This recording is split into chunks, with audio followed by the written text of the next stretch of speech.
지난 시간에 하나님이 기뻐하시는 하나님의 기뻐하심이라는 부분에 대한 말씀을 같이 나누었습니다. 하나님을 기쁘시게 하기 위해서 이제 저나 여러분들이 이제 살아가야 되는 삶의 어떤 모양들이 있겠죠. 그 중에 몇 가지를 말씀을 같이 나누기로 합니다. 첫째는 내가 하나님 앞에 택함받은 존재라고 하는 것을 이제 인식하는 것이 중요하죠. 그러면 이제 택함받은 자로서의 삶을 살아야 된다는 말씀인데, 그럼 어떻게 사는 것이 택함받은 자로서의 합당한 삶을 살아갈 수 있는 것인가? 한번 신명기 7장을 보죠. 신명기 7장 10절 그리고 이제 신명기 먼저 7장 10절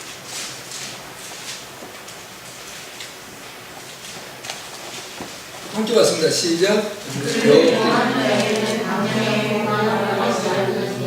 여호와는 자기를 구원한 자에게 질서하지 아니하시고 당당히 그에게 보호하시느니라.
그러면 이제 신명기 10장 15절을 한번 볼게요. 10장 15.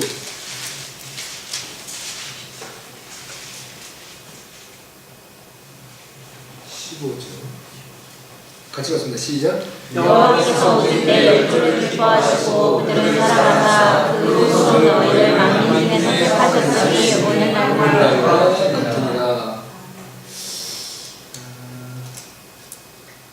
아까 그 7장 7절 자, 우선 이제 지금 배랑간에 지금 안 찾아지는데요. 이제 이렇게 말씀하십니다. 지금 8장이나 7장 가운데 있는 말씀인데, 여호와께서 너희를 기뻐하시고 너희를 택하심은 너희가 다른 민족보다 수요가 많은 정도가 아니라 너희 모든 민족 중에 가장 작다, 이런 하나님 말씀하셨어요. 자, 이제 하나님이 이제 택하신 것은 수많은 민족들 중에서 이스라엘 민족과 백성들을 택했단 말이죠.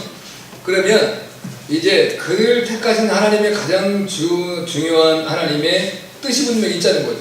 그거는 사명을 감당케 하기 위해서 이제 이스라엘 백성들을 택했다고 말씀하세요. 그래 이제 기본적으로는 제가 이제 여러분들한테 사용했던 용어 중에 이제 수동태 구원자, 능동태 구원자라는 표현을 쓴 적이 있어요. 기억하시죠? 네. 그러니까 수동태라는 것은 내가 직접적으로 이제 일반 종교들은 다 기본적으로는 이제 능동태예요. 내가 좋아서 그걸 따라가고 그걸 추구해서 얻어지는 것인데, 하나님의 거룩한 백성들에게 있어서는 하나님의 은혜로 구원받았다. 우리 이런 표현 많이 쓰죠. 그러니까 하나님께서 이스라엘 백성들을 수많은 모든 종족들 중에 선택하신 것은 이제 하나님의 주권적인 것으로 그들을 뽑아서 선택했다는 거예요. 그럼 어느 때냐? 아브라함 때는. 그러니까 그럼 아브라함 이전의 사람들은 어떤 구원을 받아야 되냐? 그분들은 능동태 구원을 받는 거예요. 그 당시에는 이제 하나님에 대해서 이렇게 저렇게 그들을 알게 할 수 있는 방법들이 있었겠죠. 그 전에도 이제 아브라함 이전에도 수많은 사람들이 복음을 전하는 사람이 분명히 있었을 것이고, 하나님께서 그들의 인생의 삶 가운데 역사하실 거예요. 아담으로 후손으로부터 이제 아브라함 이전까지 이제 데라, 아브라함의 아버지가 데라잖아요. 그 시대까지 그런 역사가 있었을 텐데, 그때 이제 하나님께서 수동태 구원자인 이스라엘을 하나님이 선택한 거예요. 이제 그 아브라함.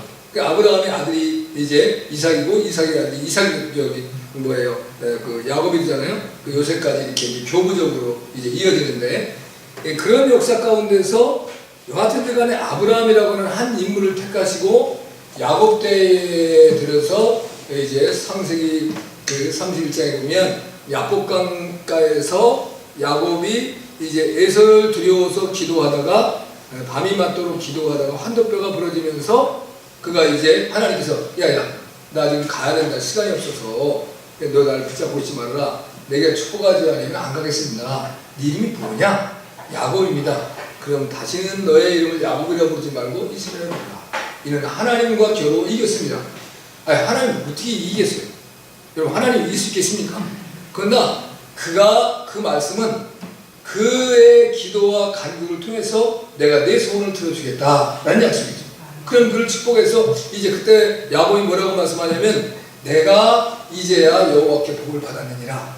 이제 아니 지금 외삼촌의 집에 가가지고 거부가 20년 동안에 여하튼 외삼촌이 10번이나 자기 품삯을 바꾸는 그런 간교한 꾀를 썼지만 그건 뭐예요? 그 누구를 보게 하는 거예요? 결국은 자기를 볼 수 있게 만드는 거예요. 왜냐하면 야곱 자체가 이제 속이는 자 그리고 발톱을 잡았다는 표현도 있지만 속이는 자로서의 삶을 살잖아요. 자기 스스로가.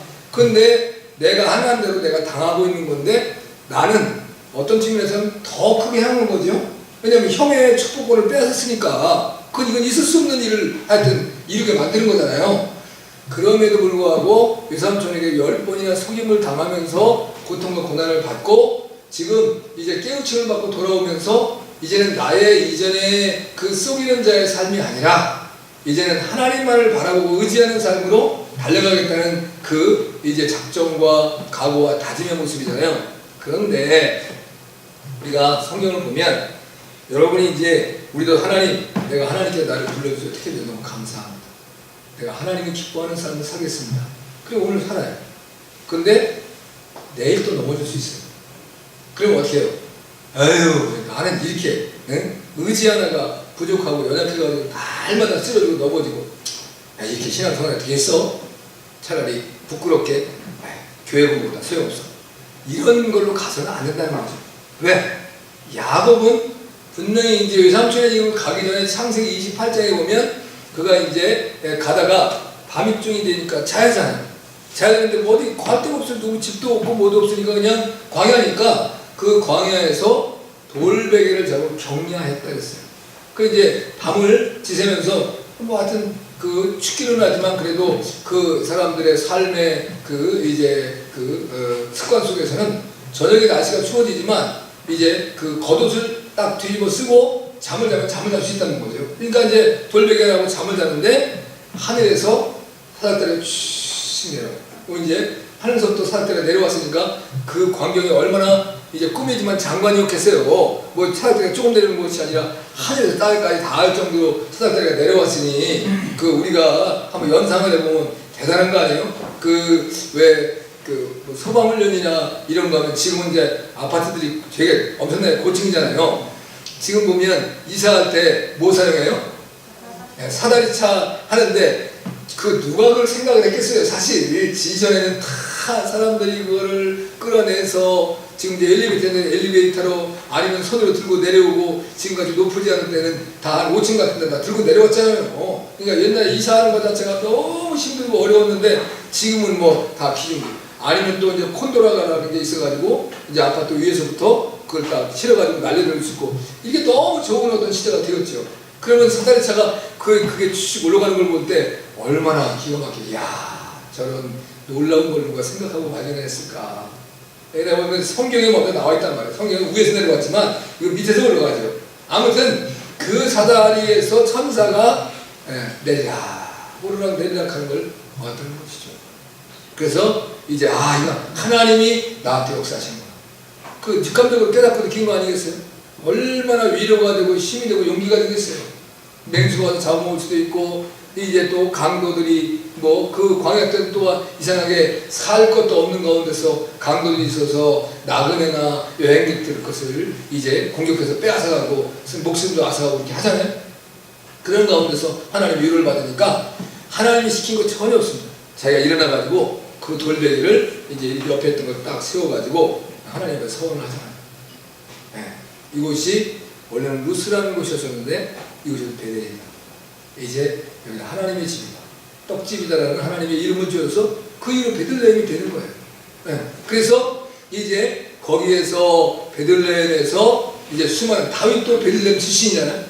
그런 놀라운 축복의 역사가 나타나는 건데, 그러면서 그 기둥을 세우고 내가 이 형을 피해서 이제 도망자 신세를 하는 과정에서 하나님께서 나를 잘 무사히 아무 문제 없이 돌아오게 하면 내가 이곳에 뭐를 하겠다?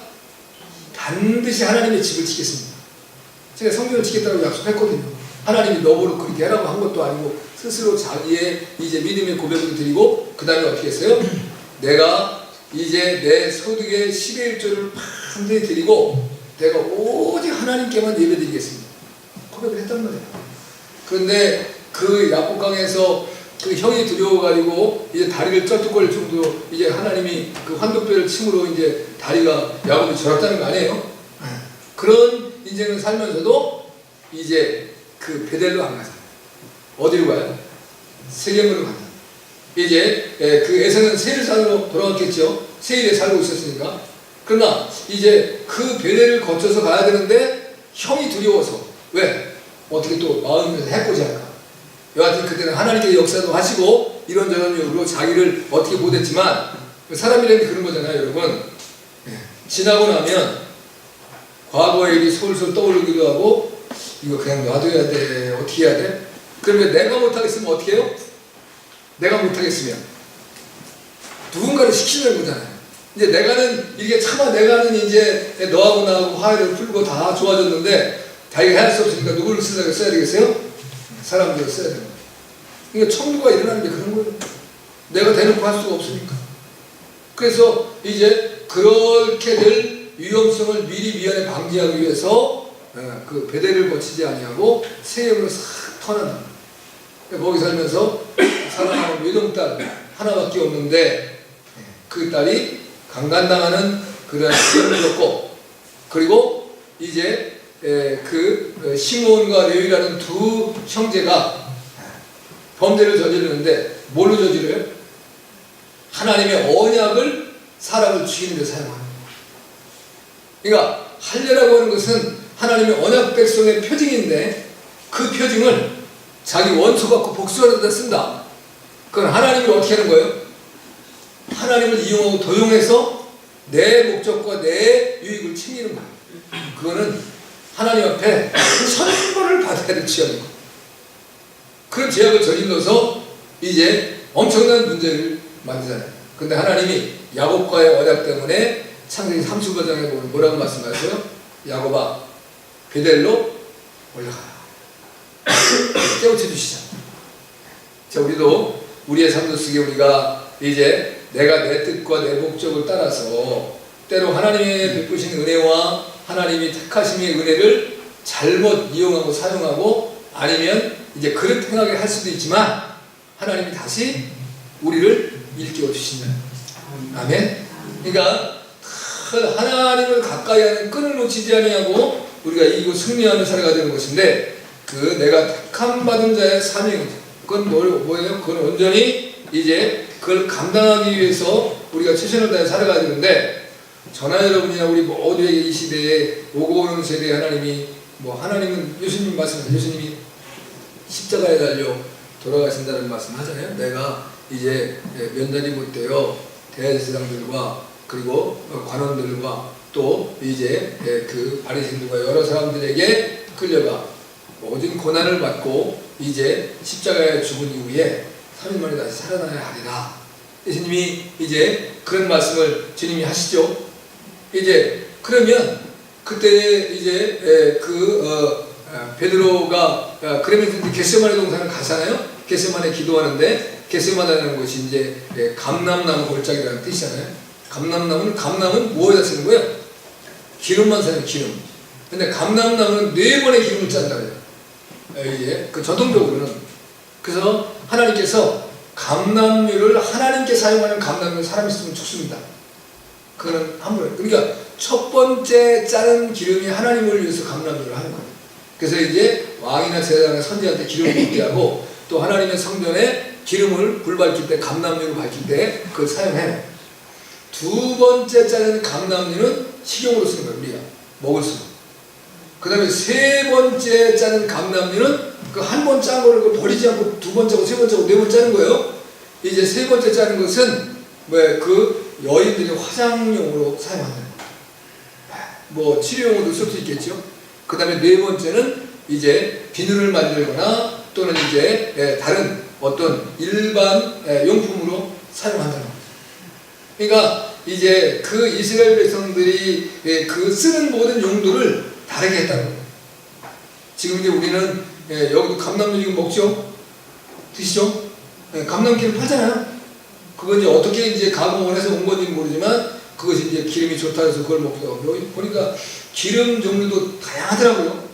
우리가 예상치 못한 기름도 짜서 또 이제 요즘엔 사용하고 쓰기도 하고 그러는데, 하여튼 이 기름이라는 것이 우리 인생에 얼마나 중요해요. 하나님께서 이제 제단에 제물을 드릴 때 기름은 누구 거라고 그랬어요?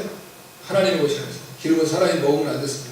다 하나님 앞에 제사를 때 드려서 귀하게 사용하고 그런 역사가 있었던 것을 볼 수 있죠.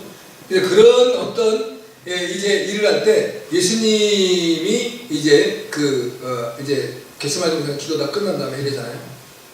이제 때가 됐다. 내가 이제 고난을 받기 위해서 가야 될 때가 됐다.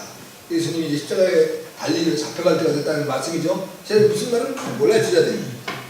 가렙니다가 이제 대제사장의 종들과 관원들과 공관들을 데리고 예수님을 잡으러 갔어요. 뭐를 가지고? 검과 몽치를 갖다 칼과 이제 쇠몽치를 가지고. 몽치하면 누가 생각나요? 몽치하면 생각이 나야 돼요. 우리는 고려가 이조로 바뀌는 역사는 이제 이방원이가 정몽들을 이제 그 몽치로 쇠몽치로 때려서 죽이는 사건을 지어진다는. 아버지는 차마 어떻게 못하는데 아들이 그 일을 감당하는 거예요. 대단한 거죠. 그 같은 경우 고려가 무너지고 이제 이조가 세워져서 조선시대로의 역사가 바뀌어지는 그런 역사인데, 몽치가 얼마나 무서운 거예요. 쇠로 된 몽치. 한 번 때리면 그냥 죽을 수밖에 없는 그러한 것들을 가지고 예수님이 왔는데, 예수님이 내가 너희와 늘 함께 있었던 그때 너희가 왜 어쩌여 나 이렇게 되고 하느냐. 하지만 이것은 이제 하나님의 말씀을 이루려 하심이라. 그때의 대제사장의 종 말고의 귀를 이제 베드로가 칼을 뽑아서 딱 자르잖아요. 그러면서 그 귀를 말씀 건져주시는 예수님께서 하시는 말씀이, 내가 하나님 아버지께 구해서 12영 더 되는 천사들을 불러 저들을 멸할 수 없는 줄로 아느냐? 할 수 있다 없다 이거예요. 할 수 있다는 거예요. 그런데 하나님의 뜻이 그게 아니라요. 하나님의 뜻을 따라 걸어가니까. 그러니까 우리가 이 세상에서 우리에게 하나님께서 우리를 안 보내주고 세상에서 구원받을 사람은 다 하나님이 구원할 수 있을까 없을까요? 있다라는 거예요. 그러나 하나님은 바울에게 고백한 것처럼 뭐로? 전도에 미련한 것으로 사람을 구원하기 원했다는 거예요. 자, 우리가 하나님의 복음을 전도하는 전도를 세상 사람들이 볼 때는 저게 생산적이요 비생산적이에요. 지금 완전히 비생산적인 거예요. 쓸데없는 일을 하고 있는 거죠. 뭐가 전도에서 돈이 나와 밥이 나와 무슨 전도에서 뭐 진급이 돼 3급을 받아 전도에서 무슨 뭐 권세를 얻어 부귀의 영화를 얻어 아무것도 안 되는 거예요. 세상 사람이 볼 때는 미련한 것이에요. 그런데 하나님은 그걸 통해서 사람들을 구원하기를 원하셨다는 거죠. 할렐루야. 그러니까 우리가 택함받은 가장 중요한 것, 이스라엘 백성이 택한 것은 이스라엘 백성으로 말미암아 주변의 모든 민족들이 구원을 받게 하기 위함이었었는데, 근데 이 오해한다는 거예요. 오해. 그 오해는 뭐냐면 구원받으려면 개종에서 이스라엘인 되라는 거예요. 그래서 너희도 할례를 받고 율법을 지키면 구원을 받는다. 이걸로 이제 이스라엘 백성들은 생각을 한 거고, 하나님은 아니다. 너희들이 가서 그들에게 복음을 전해서 구원받게 해주라는 거예요. 근데 그 사명에 충실해야 된다는 거죠. 그게 하나님이 기쁘시게 하는 삶이 되는 거예요. 그런데 그 삶을 제대로 안 살고 있었다는 거예요.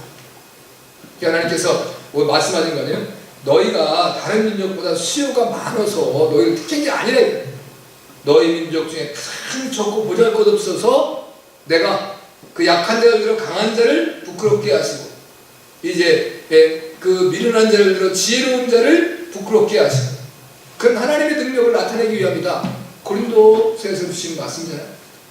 그 일을 위해서 내가 너희를 택했다. 우리도 우리를 부르시니 우리가 뭐 세상에 권세 있고 이제 또 우리가 부귀와 영화를 얻은 자도 아니고 세상에서 그렇게 모든 사람들이 우리를 흠모할 만한 그런 모습이 우리에 있는 거 아니잖아요. 그렇죠? 내가 그렇게 뭐 내가 못난 존재도 아니지만 하나님이 나를 존귀하게 만드셨지만 그러나 세상 사람들이 나를 보고 아주 우러러보고 나를 흠모하고 그런 모습은 없다. 그럼에도 하나님을 택하심은 하나님이 이 세상에서 아직도 구원받아야 될 사람들을 하나님의 백성 삼으시기 위한 귀한 뜻이 있다 라는 것을 우리가 놓치면 우리는 의미가 없는 거다. 제가 오늘 오전에도 소명의식 가지고 사는 것이 얼마나 소중한지를 기억해야 된다. 하나님 나를 여기에 있게 하심에 하나님의 부르심, 그 부르심의 뜻을 따라 살아가는 것은 그냥 강연히 뭐 힘들고 억지로 살아가는 것이 아니라 내게 주어진 삶을 적당하게 모든 것을 적당하게 이루면서 살아가는 것이다. 쉬어야 될 때 쉬고 일할 때 일하고. 그래서 여러분이 어떤 제가 늘 시골에서 목회했을 때 그 분들을 보면 내가 마음이 아플 수가 없어. 농사를 짓고 사생하시는데 얼마나 열심히 일해야 되는지 몰라요. 그러면 드실 거를 못 드십니다. 일할 때. 그렇게 열심히 일하면 잘 드셔야 되잖아. 더군다나 몸으로 하는 일이니까 몸에 건강이 있어야 됩니까? 제대로 잘 드시지도 못하고 아침 새벽 일찍부터 저는 늦게까지면 피곤할까 안 할까? 나 같으면 죽을 것 같아요. 그래서 왜 이렇게 일을 많이 하시냐? 그래도 제대로 못 산다는 거. 그래서 제가 그랬어요. 그래도 주일날은 쉬어라. 하나님이 쉬라고 준 날이니까. 왜? 주일날까지 열심히 일하고 따라가도 도시에 있는 사람은 못 따라간다. 그러니까 내게 준 것을 그냥 이제 하나님이 나는 이렇게 자유롭고 내가 일할 때 일하고 쉴 때 쉬고 좀 몸 좀 피곤하면 뭐 이렇게 하자고 오늘 하루 그냥 쉬자. 그리고 이제 뭐 맛있는 거는 해 먹고 그 다음에 또 이제 사랑하는 아내와 이제 어디 이제 하다못해 뭐 영화라도 한번 보고 누가 미친 사람이 어떡하냐. 일해야 되는데. 근데 지금 나를 채우는 거예요 지금. 그런다고 해서 누가 나한테 왜 당신 일 안 했냐고 직장 자른다고 이제 왜 오늘 왜 출근 안 했냐고 이런 사람이 있어요 없어요? 아무도 없어요. 아무도 없어요. 왜? 내가 농사를 짓는 거니까. 그렇다고 하루 일 안 해서 농사 망하진 않아. 아니 약간 피해를 입을 수는 있겠지.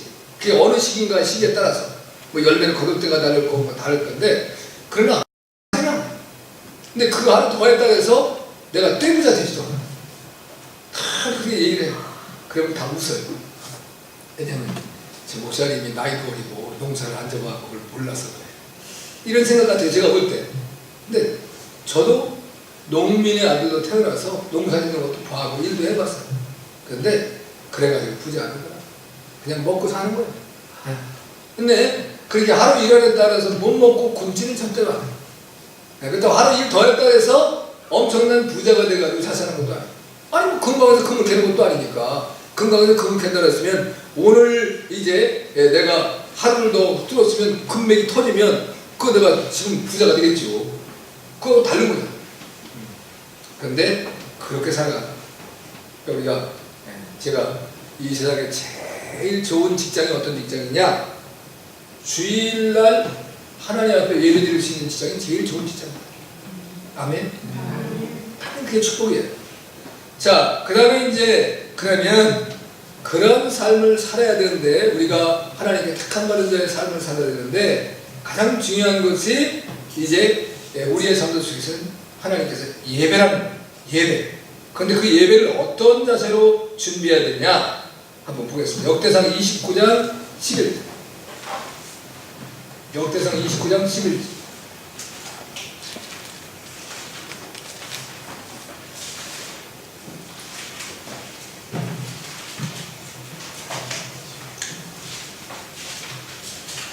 같이 봤습니다. 시작. 여호와여 광대하심과 권능과 영광과 인류와 위엄이 다 주께 속하였사오니 천지에 있는 것이 다 주의 것으로 소리다. 여호와여 주권도 주께 속하였사오니 주는 높으사 만유의 힘을 지니이다. 자, 그 다음에 이제 두 군데 더 볼 거예요. 잠언서 11장 20절과 22절을 보겠습니다.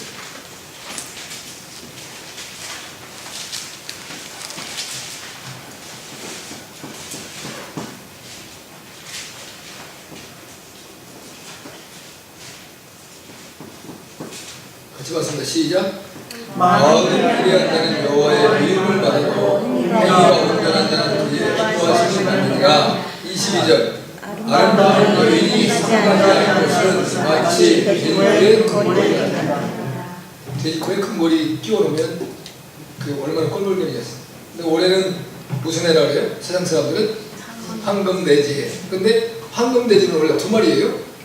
하여튼 그런데 모르겠는데 이제 금 세공하는 사람들이 그 황금돼지를 이제 금으로 이제 만들더만요. 그래서 전국에 전체가 금 전체를 하나의 이제 그 틀에다 찍어가지고 나오는 게 있는데 그게 아니고 이 갓의 안에는 다 비었고 그 겉에만 이렇게 금으로 해서 사람들이 세공을 하는 거더만요.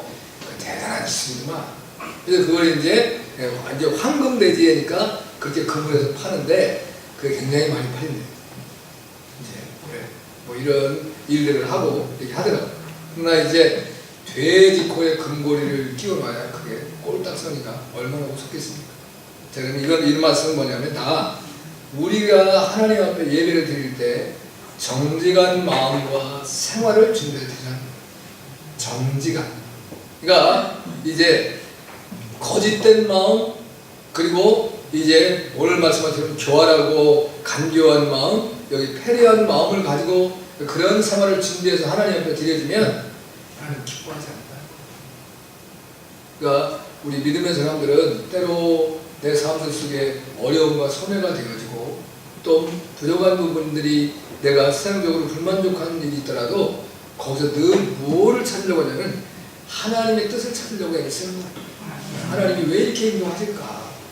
내가 하나님이 택함받은 백성인데 하나님이 나를 선택하셔서 이 세상 가운데서 살아가라고 하셨는데 내가 살아가는 삶의 과정에서 나는 어떻게 하든지 하나님께 영광을 돌려야 되고 하나님의 기뻐하심이 돼야 되는데 왜 자꾸 나는 기쁨이 아니라 이렇게 분노가 솟아오르고 짜증이 날 만한 일이 생겨나는가? 또는 이제 억울한 일이 생겨나는가? 그것도 다 하나님의 무슨 뜻이 있을 거 아니겠어요? 예? 기본적으로 하나님은 나를 통해서 이 세상과 역사를 열어가신다는 생각을 가져야 하잖아요. 우리가 하나님의 백성이니까 그런 이제 모습으로 그렇게 나의 삶을 고통과 어려움과 이제 그 어떤 괴계로 이끌어 간다고 할지라도 우리가 정직하고 진실된 마음을 버리지 아니하고 그 생활을 붙잡고 살아야 된다는 거예요. 그게 이제 기본적으로 이렇게 중소기업이나 자영을 갖다 망하신 분들의 이런 이야기를 보면 제가 어떻게 이제 보다가 그걸 보게 됐어요. 이제 아들이 이제 지금도 재판 중에 있고 아버지는 구속돼 있는 상황이에요. 근데 이런 거예요. 이제 본청에서 하청을 줘요. 내가 하청을 받아서 그 일을 감당해요. 그런데 이 본청에서 자꾸만 우리를 힘들게 하는 게 뭐냐면 단가를 깎는 거. 이제 쉽게 말하면 뭐예요? 납품 단가를 이제 줄이는 거예요. 그러니까 전에 예를 들어서 이 하나의 제품을 10,000원을 받던 거를 이제 9,500원으로 줄여요. 한 번에는 많이 주지 않아. 그러면 계속 9,000원, 또 다음에 할 때는 이제 8,800원 뭐 이러면서 계속 하는 거예요. 근데 이게 하청을 받아서 하는 사람의 입장에서는 또 이제 밑에다 하청을 주든가 뭐 자기들이 하는 데 있을 거 아니에요. 그러면 이게 타산이 안 맞아요. 그럼 일을 하면 할수록 뭐가 생겨요? 네, 손해가 생겨요. 일을 하면 할수록 손해가 생기고 빚이 지니까 나중에는 그러면 당신이 하청업체 안 해봤다. 그런데 그것이 이제 무슨 계약 위반인가 뭐가 있는가 봐요. 그래가지고서는 그 하청업체가 본청을 이제 그걸 뭐를 했냐? 겁박하고 이 협박을 해가지고 본청에게 피해를 줬다라고 해서 본청에 재판을 걸어온 거예요. 그래서 아니 하청업체가 본청을 그 겁박하고 협박할 수 있어요? 아 현실 속에서 도저히 불가능하잖아요. 근데 법에서는 그걸 인정하는 거예요.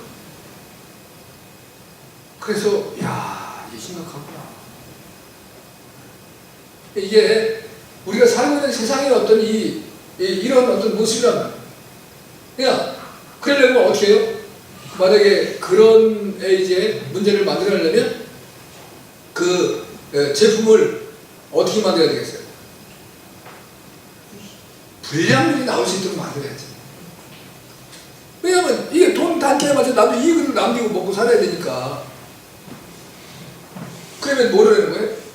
거짓해야 되죠. 이게 우리가 어려운 거죠. 그래서 이제 자영업을 하시든 뭐 이렇게 사업을 하시는 분들이 저게 어려웠고 힘들으신 거예요. 되게 힘드신 거예요. 근데 또 이제 그냥 딱 관두기 어려운 것 중에 하나가 뭐예요? 내 밑에서 내가 이제 직원들 있잖아요. 그럼 그 사람들과 그 사람들의 가정을 책임지는 건데 내가 하나님의 백성으로 또 저들을 하루아침에 내가 회사 문을 닫고 당신들 뿔뿔이 알아서 살아갈 길 찾으세요. 이렇게 한다는 것이 쉬운 거예요? 어려운 거예요? 양심의 가책이 되고 못해. 어떻게든 견뎌보자. 어떻게든. 그러면 본청에서 과장만 하나 이제 출발을 해도 온 사장부터 온 직원들이 도열을 해서 그분을 맞아서 환대를 해준다는 거예요. 하던 일을 멈추고. 이 하청업체들이 내가 그 얘기를 들으니까 나한테 못할 것 같아. 그거 못할 것 같아. 이렇게 살아가는 거예요. 그러니 우리 믿음의 사람들이 정직한 삶을 살아간다는 것이 이게 어려운 일이다. 어려운 일이다. 어려운 일이라는 거예요, 여러분. 그래서 정말 가장 어떤 이제 내 삶의 체질에서 살아가는 데서 내가 이제 그런 것들을 감수하면서 이길 수 있는 그 이제 담력과 끈기와 능력이 있으면 사업을 해야 되지만 그렇지만 직장 생활이 제일 편한 거예요. 직장 생활도 만만하지는 않지만 이게 이런 어려운 문제들이 우리 앞에 있다는 거예요. 그런데 하나님은 그래도 내가 정직한 마음과 생활로 준비해서 나에게 드려라. 이렇게 말씀하고 계세요. 그러면 이제 제가 생각해 볼 때 아이고 이건 쉽게 하는데. 그러니까 제가 교회를 다니면서도 이제 개척교회에 뭐 이렇게 교회 다니면서도 교회를 가보면 그 교회에 지금 해야 될 일들이 다 처음에는 눈에 다 보이거든요. 이 일을 해갈 때 내가 이제 하나님 기도를 하나님 이 교회에 내가 형편을 너무 잘 알면 할 수가 없습니다. 어떻게 되겠습니까? 그럼 네 하고 싶은 대로 해라. 내 마음에 오는 거예요. 그러면 가가지고 한 달 이내에 일을 벌려요. 그래서 이제 돈이 필요하면 저는 하나님 앞에 헌금회장으로 자꾸 돈 걷잖아요. 다 일일이 돈을 걷어요. 얼마씩 얻었어. 그걸 지 왜? 하나님 앞에 헌금회장이라고 하는 것은 말로만 그렇게 사람들을 괴롭히는 거예요. 그러니까 우리가 필요하니까 우리가 걷어서 하자. 그래서 일을 처리해서. 왜냐하면 형편을 보면 말을 할 수가 없는 거예요. 너무 힘겹고 이렇게 살아가는 게 눈에 보이니까. 그럼 그런 게 이게 참 쉽지 않아요. 그럼에도 불구하고 하나님의 말씀은 하나님의 말씀대로 전해야 되죠. 하나님 우리에게 주신 말씀이니까 그걸 내가 내 삶이 지금 우리의 형편이 어렵다 해서 그걸 뒤바꿀 수는 없는 거잖아요. 그러니까 고통스러운 거죠. 그렇지만 그래도 우리가 기도하면서 하나님 앞에 정직한 마음과 정직한 삶을 드려야 됩니다. 아멘? 그 다음에는 이제 그것뿐만 아니라 또한 정직한 기도를 준비하라고 말씀하세요. 자, 잠언서 15장 8절을 한번 보겠습니다. 잠언서 15장 8절의 말씀. 같이 봤습니다. 시작. 하나님의 세상에 여호와께서 미워하셔도 정직한 자의 기도가 좋아하시나. 무슨 기도? 정직한 자의 기도라는 거예요. 그러니까 우리가 하나님 앞에 기도할 때도 내가 거짓된 삶을 살면서 기도하면 하나님 응답을 안 하신다는 거예요. 만약 거짓된 삶으로 내가 살면서 기도했는데 들어졌다. 그럼 뭐 하나님이 주신 것이 아니고 마귀가 준 거라는 거예요. 왜? 나도 알고 마귀도 알고 하나님 다 아는 거예요. 왜? 내가 먼저 알으니까. 내가 이제 거짓되고 내가 부정한 삶을 사는 거라는 것을 내가 알고 있는데 그걸 구한 나도 잘못이지만 구하는 데가 왔다 이거예요. 그러면 하나님이 주신 것이 분명히 아니라는 거죠. 왜? 하나님은 분명히 여기 오늘도 말씀하실 때에 하나님 정직한 자의 기도를 기뻐하신다. 그러니까 정직한 자가 기도하면 하나님께서 응답해 주시는 것이죠. 정직한 자가 기도하면 하나님께서 거기에 합당한 이제 보응의 역사를 주시는 거예요. 할렐루야. 그런 우리의 믿음의 자세를 가지고 달려가야 됩니다. 또 하나 더 보면 하나님께서 이제 금식의 삶을 살 때에 하나님이 기뻐함을 얻는다는 거예요. 이사야서 58장 6절의 말씀을 보겠습니다.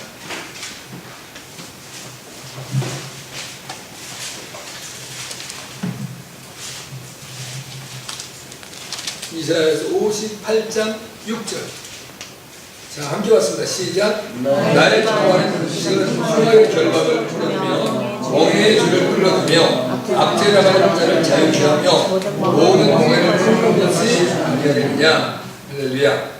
자, 우리는 음식만 안 먹으면 금식이라는 생각을 갖고 있잖아요. 근데 금식이라고 하는 것은 이제 기본적으로 하나님의 백성들이 죄악된 삶을 살아가는 걸 끊어버리는 거예요.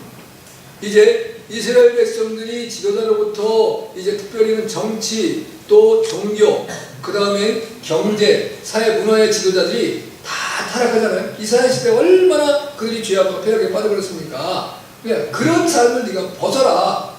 예, 지금 이제 우리 흔히 관료사회 이런 말을 하잖아요. 그러면 그건 이제 관료사회라는 말을 할 때 그걸 다른 말로 표현하면 무슨 말로 표현했어요? 조직사회라는 말이에요. 조직사회. 여기 조직이라는 것은 뭐냐면 무언가 하나가 형성되어 있다는 거예요. 이제 누군가가 만들어 놓은 그 틀이 있는데 그 틀에는 원하든 원치 않든 거기에 소속된 사람을 살아야 된다는 거예요. 그 내가 머리가 될 수도 있고 내가 중간에 허리 역할을 할 수도 있고 내가 이제 밑에 손가락 역할을 할 수도 있어요. 그건 어느 위치가 됐든지 간에 있는데 그 조직사회에서 나만 이제 그 뭐가 나면 나는 그 조직사회에서의 삶을 못 살아간다. 가끔 이제 보면 우리가 세상에서 이제 관료사회에서도 그렇고 기업 문화에서도 그렇고 뭐가 어떤 사람이 튀어나와요? 내부 고발자라는 것이 튀어나올 때가 있어요. 내부 고발자. 여러분 들어보셨죠? 네. 내부 고발자. 그게 사실 맞는 건지 틀린 건지 모르겠는데 이게 내부 고발자가 있음으로 해서 사회는 정화되어지는 부분은 분명히 있을 수 있는데 그 완전히 바뀌어지지는 않는 것 같습니다. 그러나 이제 내부 고발자가 된 사람은 평생에 딱지를 붙이고 살아야 되는 거예요. 무슨 사람? 뭐 누구로? 배신자. 배반자, 배신자의 딱지를 붙잡고 살아야 돼요. 그러면 예를 들면 난 정말 이제 백성을 위해서 이 나라를 위해서 대단한 일을 했어요. 그래서 여하튼 간에 그 조직사회에서 여하튼 나는 제거됐어. 그럼 내가 다른 어떤 조직사회나 어떤 회사를 들어갈 수 있을까 없을까? 영원히 못 가요. 내가 이민 가서 살든지 아니면 여기서 내가 이제 그냥 일용직 생활은 할 수 있겠죠. 그렇죠? 일용직까지 못하게 막지 않겠죠. 근데 더 무서운 그거는 그게 어디까지 침투되어 있다? 교회까지 침투되어 있다. 제가 직접 목격한 게 아니고 들은 거기 때문에 그 사람의 이름을 거론하지는 않겠지만 대한민국에서 이제 나라로 제일 크다고 하는 교회에 소속된 이제 한 장로님이 목사님이 하시는 일에 대해서 목사님 이거는 옳은 것 같지 않습니다. 그 한마디로 인해서 그는 그 일생의 삶과 그 가족의 삶이 다 피폐하겠다. 어디를 가도 안 돼요. 이분이 대단한 명의인데 어디에 가서도 병원을 개원할 수가 없고 어느 병원에 들어가도 거기서 쫓겨나요. 그 일생 의사를 노릇 못하고 살았다. 내가 그 얘기를 듣고 이야 이거 정말 심장 떨리는 일이다. 우리가 기본적으로 우리가 생각할 때 그럴 수 있을까? 그렇잖아요? 근데 그렇게 되잖아요. 적어도 세상은 그래도 교회는 그러면 안 되잖아요. 그죠? 교회가 세상의 조직 구조의 삶을 따라가면 망하는 거예요. 이미 교회는 저 너무 가슴이 아파요.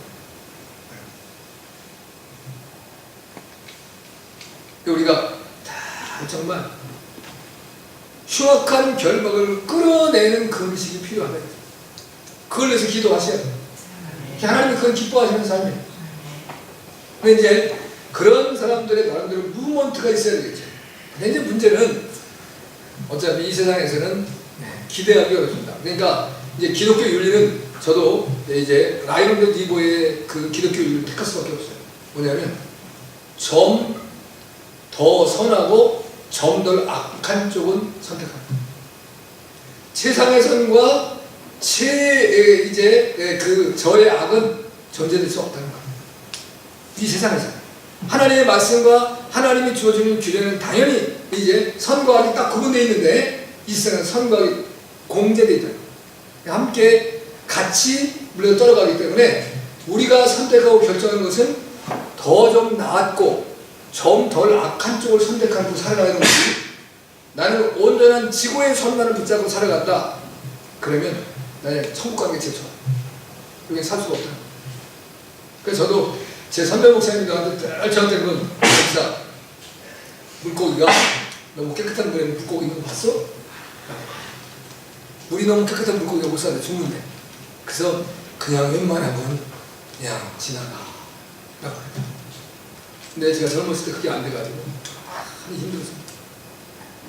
뭐 지금도 이제 그런 부분에 어려움이 있는 부분도 있지만 그래서 지금은 정말 이제 하나님을 의지하고 그냥 하나님을 바라보고 가는 거예요.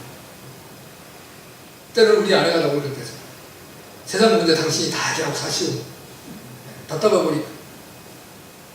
그 저나 여러분도 마찬가지예요.